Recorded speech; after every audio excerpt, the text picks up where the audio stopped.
Oh, hi there, and welcome back to 3R Guitars. It has been a while actually since I've done any serious guitar building, mainly because of a complete renovation in a part of our house, sort of thing, that's been taking up all my time.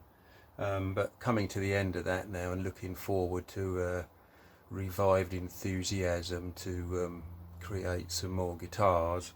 I think you'll all have guessed by what I've done in the past. Well, YouTube videos are on there and stuff, that I love recreating old instruments from the past, sort of thing. That really does float my boat, so I tend to do that. And I've got kind of a difficult one to I think explain today, because it's quite contentious, I guess. But anyway, just in my defence, you all know I love recreating like historic guitars and stuff. I mean, just not long ago, in the past year or so, finished those two 1958 Flying V's to the closest I could specification wise.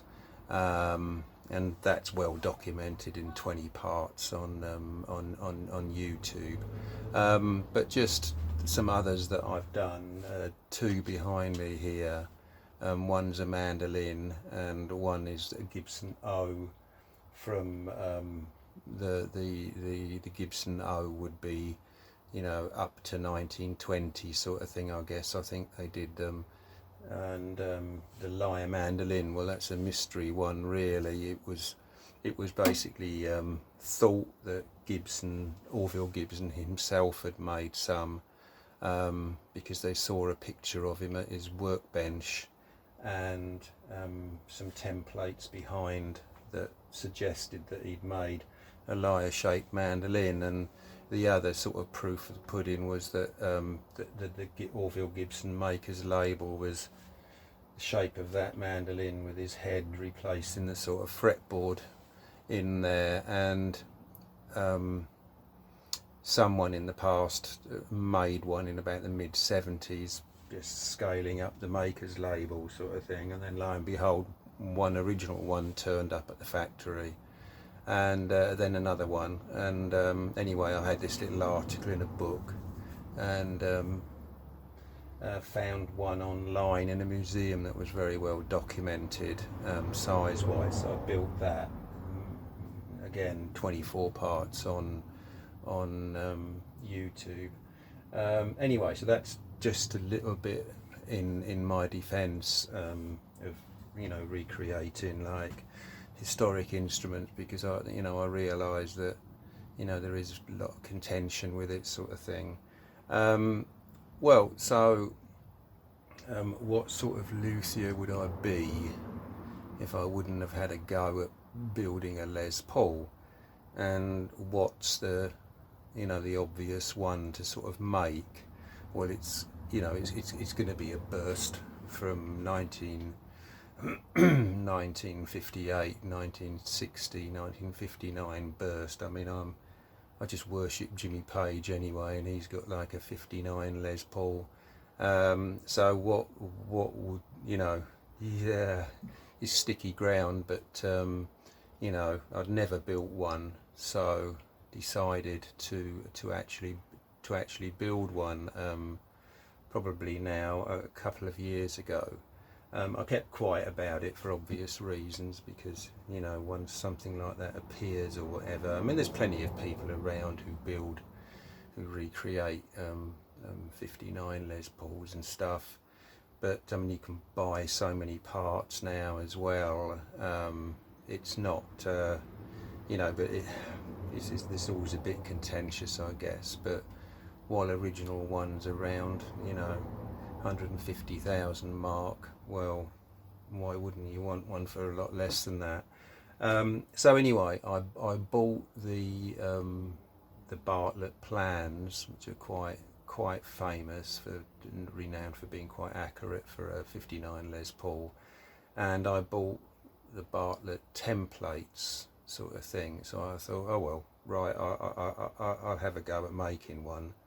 And I've also got a pile of books that if I stood next to, they'd probably come up to above my knee, all about Gibsons, and each one of them has a almost somewhere a unique picture of a 59 inside, outside or whatever. And you know, they're very well documented, and you know, there's a lot of information on the internet, but there's also a lot of dross with a lot of tyre kickers on it. But let's kind of just jump to it, and I'll show you the 59 that I've built. Yeah, so here we go.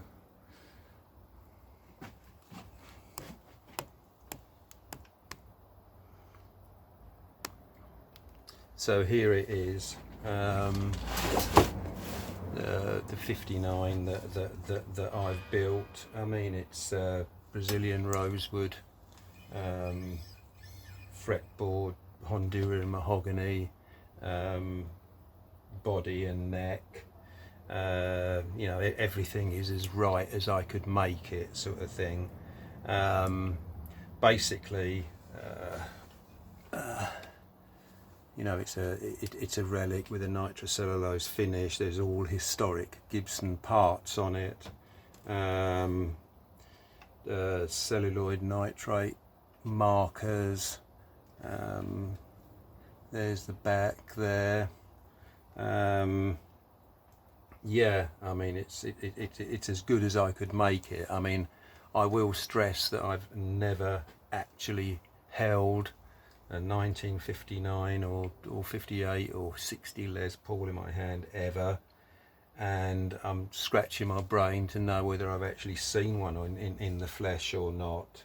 But those Bartlett plans are pretty good, and what I actually did was I bought, for the top here, I actually bought a pre-carved top from Bartlett, because there's no information really on, like, you know, on the top carves, and Bartlett actually do a completely carved top that they say is like a, you know, 100% accurate sort of thing to originals, although they do vary a bit on method of manufacture. But anyway, there's my sort of recreation of a 59 Les Paul, which you know, I'm really proud of, and it's very, very light because I just used totally quality wood. I think this one weighs 8 pounds, which is really nice.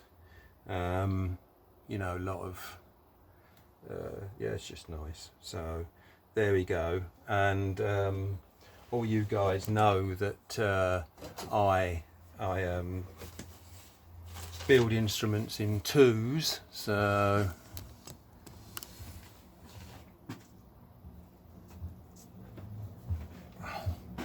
here's the matching other one. I mean, I always build them in twos, because just in case I bugger one up halfway through. And again, very, very similar, slightly different, slightly more faded red on this one, and this one is slightly lighter in weight just because of the wood really, but same specification again. You know, lovely guitar, and yeah, it's just really nice. So anyway, the reason why I'm showing these now is that this really leads on to my next build on the channel. So let me put these away and then I'll get back to you. Okay, hi again. So my next build I'm introducing is going to be an early 50s Les Paul, 1953, it's 54, they're the same anyway, somewhere around there. Now, as I explained with my burst copies that I made, they were actually built totally from plans that I purchased and templates that I purchased, everything like that. So I've never actually had a 59, 58 or 60 Les Paul in my hands anywhere. And so, you know, I mean, obviously they documented very, very, very well, thousands of pictures everywhere, and like I say, I just gathered tons of information before I did it. I mean, those two Les Pauls, all the internal routes, the tune marks, this, that, and the other, they're all in there, and I, you know, for me, there's no point in making a guitar if you're not going to make it, doing a reproduction if you're not going to reproduce it as close as you can. But you know, obviously, like I say, I reiterate that I realise that you know, I'm opening up myself to some abuse probably, but they're not for sale anyway, so there you go. So anyway, I not long ago I had the fortunate job of restoring a 1953 Les Paul for somebody, and they were totally at ease with me making drawings of it. You know, I told the guy what I was intending to do, and he said, "Oh yeah, go ahead, do what you like." You know, he says no problem at all.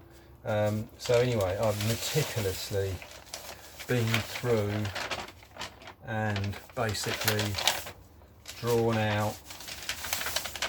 It took me weeks to do these drawings of an original Les Paul, and I even did a contour map of the top of the guitar there for the arch top. All the little bits and pieces, control cavity details there, pickup details, covers, all sorts of things,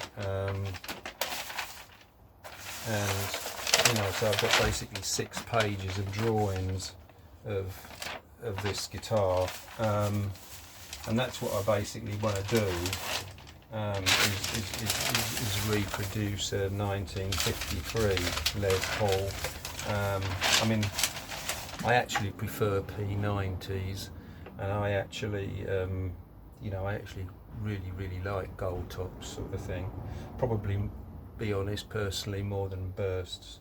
But anyway, as a start, like I say, I've done the drawings. Now with drawings, you know, if you're going to do something like this, do them on proper drafting paper, because it doesn't stretch or anything like that. It's quite plasticky, and you know, you can check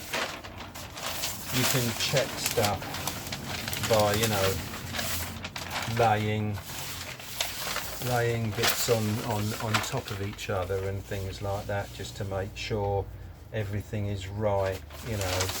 And like for instance with the, you know, with the pickup cavities and stuff like that, you can put it down, put it on and go, yeah, you know, and it's nice because like it's, you know, see-through. You look at all like that, and then, you know, you can go on and make your templates.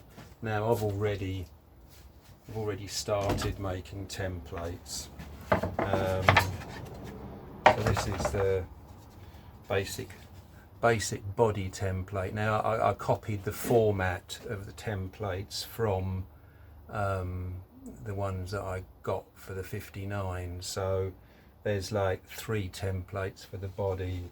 One is the, you know, basically has, you know, the inner diameter circle for the switch, the outer ones for the P90 pickups, and the cover for the control cavity on the back.